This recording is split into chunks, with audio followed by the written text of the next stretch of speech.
প্রথমেই আমি এই ঘটনার পরিপ্রেক্ষিতে আমি বলবো যে এটা অত্যন্ত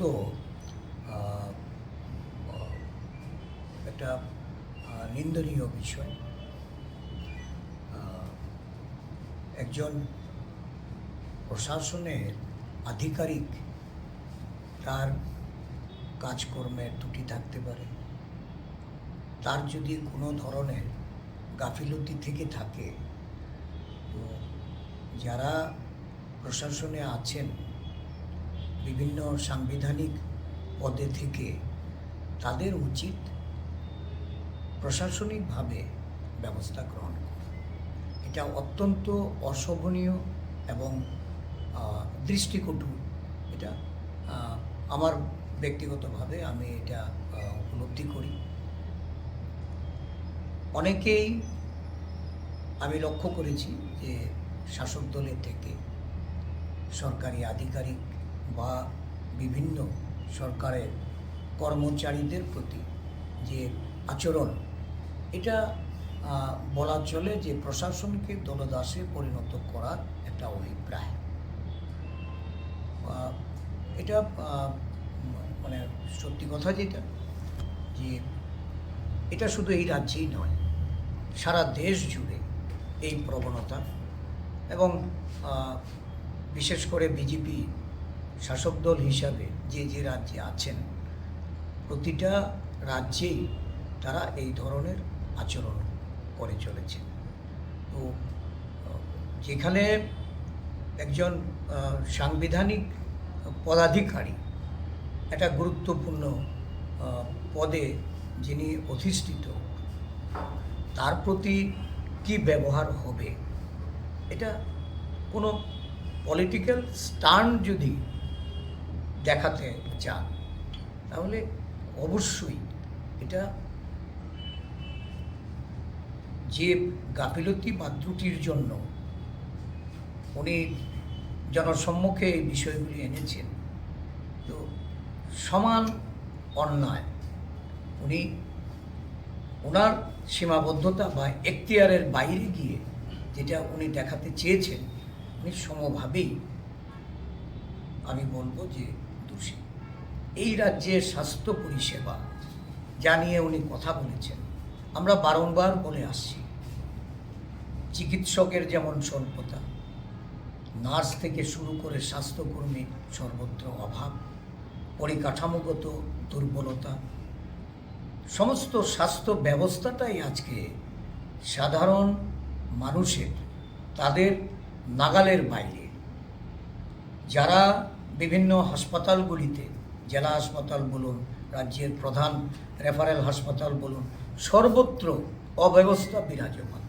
এখন কেউ যদি মনে করেন যে একজন আধিকারিককে ধমক দিয়ে বা তার প্রতি এই ধরনের আচরণ করে স্বাস্থ্য ব্যবস্থার আমূল পরিবর্তন করবে, কারণ স্বাস্থ্য ব্যবস্থার উন্নয়নের যাদের হাতে চাবিকাঠি, যাদের হাতে এই স্বাস্থ্য ব্যবস্থার উন্নয়নের জন্য পরিকল্পনা মাফিক কাজ করার দায়িত্ব, আজকে তাদের প্রতি কোনো ধরনের পদক্ষেপ নেই। এই বিষয়টা আমি বলবো যে অবিলম্বে স্বাস্থ্য ব্যবস্থার উন্নতি যেমন প্রয়োজন, চিকিৎসক নিয়োগ, স্বাস্থ্যকর্মী নিয়োগ, নানা পরিকাঠামো উন্নয়নের মধ্য দিয়ে এই বিষয়গুলি আনা উচিত। আজকে সারা দেশ জুড়ে একটা অরাজক পরিস্থিতি। নিট পরীক্ষার পেপার লিক, সিবিএসসির নিয়ে নানা রকম দুর্নীতি, সিইউইটির পরীক্ষা নিয়ে বিভিন্নভাবে দুর্নীতি সংগঠিত হচ্ছে। দেশ জুড়ে আজকে বিক্ষোভ। এই নিয়ে শাসক দলের কোনো বিধায়ক বলুন, বিধায়িকা বলুন, তাদের মন্ত্রীরা, তারা কেউ কথা বলছে না। দেশের একটা বিরাট অংশের ছাত্র যুবকরা রাস্তায় নেমে তারা শিক্ষামন্ত্রী থেকে শুরু করে যাদের কাছে এই দায়িত্ব সঁপে দেওয়া হয়েছিল, যারা বারবার ব্যর্থতা, যারা দুর্নীতির মধ্যমণি, যাদের উপর এই দায়িত্বগুলি এই দেশের সরকার বা রাজ্যের সরকাররা অর্পণ করে থাকেন, তাদের কোন বিরুদ্ধে তারা মুখ খুলেন না, কথা বলেন না, তারা কারোর এই বিষয়ে কোনো মাথা ব্যথা এটা আমরা লক্ষ্য করিনি। আজকে দেখা গেল যে একটা সাধারণ বিষয় এটাকে মানে পলিটিক্যাল স্টান্ট তৈরি করার জন্য, মানে কতটা জনগণের প্রতি তারা দরদি এটা বোঝানোর জন্য আজকে একজন আধিকারিক এভাবে হয় না।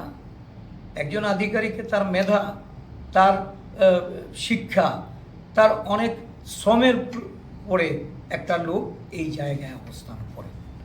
তো এইভাবে অপমানজনক কথাবার্তা বলে শুধুমাত্র কিছু সংখ্যক মানুষের এই সোশ্যাল মিডিয়াতে তাদের তোমার কমেন্টস বা লাইক ক্যারি করার জন্য, এটা প্রশাসন না। প্রশাসনকে আরও বেশি এই তার কাজের উপর নির্ভরতা বাড়াতে হবে, জনসেবার জন্য আরও বেশি আন্তরিক হতে হবে এবং ত্রুটি বিচ্যুতিগুলি সঠিক জায়গায় তুলে ধরে পদক্ষেপ গ্রহণ করতে হবে।